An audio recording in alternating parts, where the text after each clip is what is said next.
Welcome to the Apex, everyone. I'm Zell, and of course, we've got news with an edge for you this week, and jumping directly into that smart news from Knife News. Again, all that news in the first segment. Woo! KC Knives signs on with Elite Outfitting Solutions. And what this means, if you have ever seen any of KC Knives' 3D work, CAD work, what this means is we're going to start seeing more and more of his designs out there in the wild. And they're doing a titanium screw company as well along with this. And that's always great to see more vendors offering that kind of stuff. And from Real Steel, they have squeezed in 2 more blades for 2017. If you want to know what they are, you're going to have to get over to Knife News and read the article. And then Knife News also has 7 last-minute gifts for the knife person under 50 bucks. And an article you may or may not want to go see. Usually I say go see the articles, but Buck released their 2018 lineup, and, well, it's not that impressive. Buck, you need to get some people from the outside to help you out. You really do. Your designs over the past few years, well, I don't know. Maybe you just don't want to be in the middle and upper end of the market, and if so, that's fine. If not, get a hold of some of us reviewers and stuff and find out what we're looking for. Heck, just watch our reviews of other knives. You'll figure it out.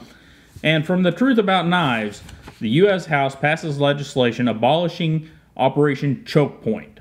This is great news for all the outdoor companies. And if you don't know what that is, they've got a little illustration and some verbiage over there to explain what it was. And now it's gone, and that is a beautiful thing. And from the truth about guns, all right, guys, this is one of those PSAs. If you have an honor guard, please take it out of the holster. If you have it on you right now, clear it and lay it safely in front of you, and then go read these articles. Because there's some danger here, friends and neighbors. Yeah, seriously, get it out of the holster, clear it, and then go read the articles. I'm not kidding. And then from BladeReviews.com, we have the Leatherman Skeletool CX. And I try to bring you guys multi-tool reviews whenever other people are doing them, because I just don't. I have tried many different brands of multi-tools over the years, and I have yet to be happy with one, because they do these things. They give you either 100% junk steel, or they give you decent steel in all the implements except the blade, or they just ask way too much for what you're getting. You know, some of the Leatherman stuff and some of the Gerber stuff is exorbitantly expensive, just crazy. So I'm just not going to touch them. Now, if you do know of a good multi-tool that has good tool steel in it for all of the implements, and or some good stainless for all of the implements, and has a good blade material in it, let me know if it comes in at a reasonable price, and I'll be happy to pick one up and review it. And moving on to video, from the House of Wisdom, we've got the Viper Storm. You guys know I love the Viper Storm. It's the Hinderer without all the Hinderer headache. And yeah, I know, all you Hinderer guys, just hush. I've had Hinderers. Each one of them is its own little headache. And they have their place. They are heavy-duty knives meant for an environment where the heavy-duty knife excels. Are they meant for the EDC environment? That's where many of them, probably most of them, get used. And they're just not really designed for that. So that's just my opinion. If you don't like it, well, I don't care. But the Storm gives me all of the Hinderer design, all of the Hinderer goodness, without the headache. And House of Wisdom has a review on it. Go check it out. They got one with the G10 where I had the carbon fiber, and the G10 is actually my preferred model. And moving on along, the Canadian Cutting Edge, Jake gets us a review of the Kershaw CQC 4K XL. That's the biggest, I believe, of the Emerson collaborations, the one with the little wave thing on there. If you like that wave thing, that's a big old knife.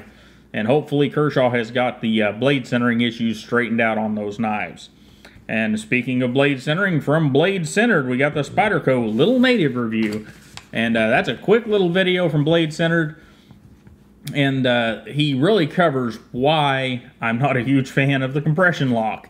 And that's one reason I linked it up here, because the compression lock in theory is a great design, and on the PM2 it works reasonably well for a right-hander. And I know there are those of you that are going to argue it works great for a left-hander. I disagree. So anyhow, he goes through in that short little video. I'm not going to talk longer than he runs the video, so I need to shut up. And Simple Little Life gets back to the vlog, and a pretty good video. And then from old Nick Shabazz, we have the Spyderco Manix 2 and the Millit Torrent. And you're going to want to watch that Torrent review. He's got one of the really fancy Torrents with, I believe it's Damasteel in it. Very, very good looking knife. And, well, you know, those knives are right in Nick's wheelhouse, so I bet he's got a lot to say about them, especially that Torrent. And then Staza23 hits us with the WE Knife 702, his favorite WE of 2017. And that 702, you guys know I love that thing too. It is a great knife, and everything that Staza has to say about it is true. It's Staza's version minus his comparisons with the Anthem of the same review I did. But of course, Staza has his own take, so you should go watch it and get a good look. And man, did he put a heck of an edge on that 702. Woo! And then he also talks about his Spyderco warranty experience. For those of you out there wondering about warranty with Spyderco, just go watch Nick's video. It'll give you some insight. And Walter Sorrell hits us up with the knife making basics, beveling your blade. Whether you are an aspiring knife maker, or just a knife user, you should be watching this video. Walter, in his own special way, goes through why the bevels do what they do, how to get them, a lot of things, but there's a lot of information out there that the user could use whenever they're looking at knives to purchase, and might help the user understand some of the things that us reviewers talk about. And Cedric Canada Outdoors, Pete gives us a Spyderco Techno review with bonus footage of his creepy foot. Ugh. And he also gets a look at the Quiet Carry West. Dr. Frunky has a Spyderco Myrtle 3,000 subscriber giveaway, and EDC Gear Reviews gets us with a Steel Wheel Modus F25 13. And I have, from 400 Pound Gorilla, a Steel Wheel Modus here. And buddy, I'm working on getting to that one so that I can get it reviewed and get it back to you, because it's just a pretty good knife. It's going to be a lot better review than I gave the Cut Jack. In fact, I don't even think I ever gave the Cut Jack a full review, because there are just some issues with the Cut Jack that rubbed me the wrong way, but it's still a great knife. And EDC with Aaron closes things out with the Kaiser Megatherium. Cool knife by Elijah Isham. And speaking of Mr. Isham, the Eschaton is in production and will be on the way within, I'm going to give it 4 weeks or less. Or less is in big flashing letters, so it should be here much sooner. The Zeta should be here by the end of January, so we're going to say February just to be safe so that you guys don't beat on me.